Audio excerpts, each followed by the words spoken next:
U današnjem videu učimo sljedeći često korišteni pravilni glagol u njemačkom jeziku. Krenimo sa glagolom sagen. Značenje glagola sagen je reći ili kazati. Navedimo nekoliko primjera. Ich sage hallo, kažem bok.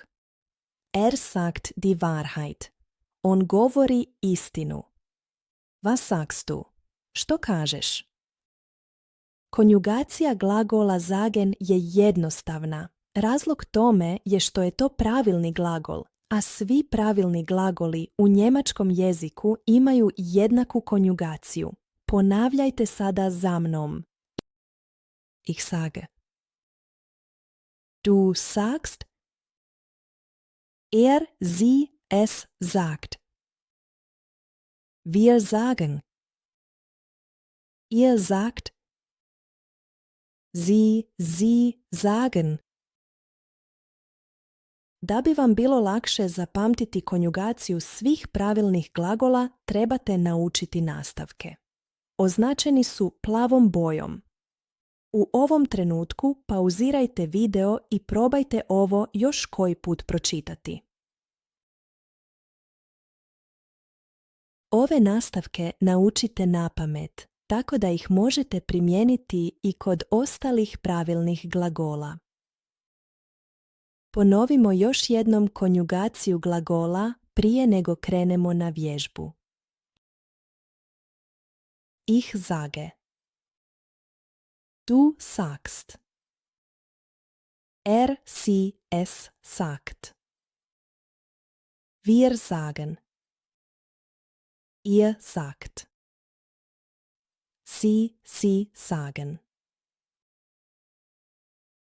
Prije nego krenemo na vježbu, ako niste do sada pogledali videa sa modalnim glagolima, obavezno ih pogledajte, jer bez modalnih glagola ne možete pričati njemački jezik. Točnije, pomoću njih govorimo što želimo, trebamo, smijemo, moramo, možemo i puno više od toga.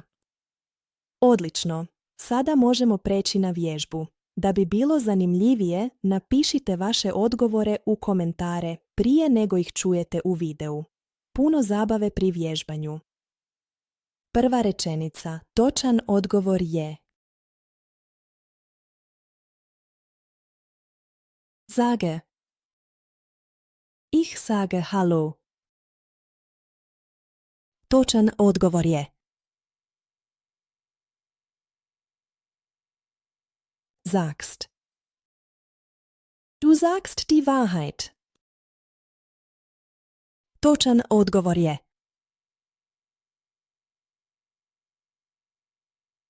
sagt.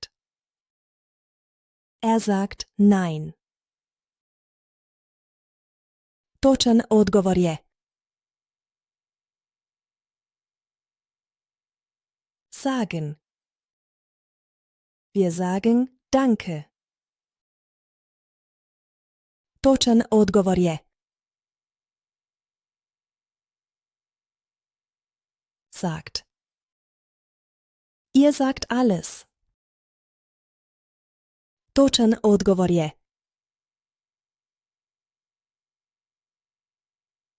sagen. Was sagen Sie? Da li si već pogledao video sa glagolima sein i haben? Ako nisi, pogledaj ga, jer to su dva najvažnija glagola u njemačkom jeziku. Bravo!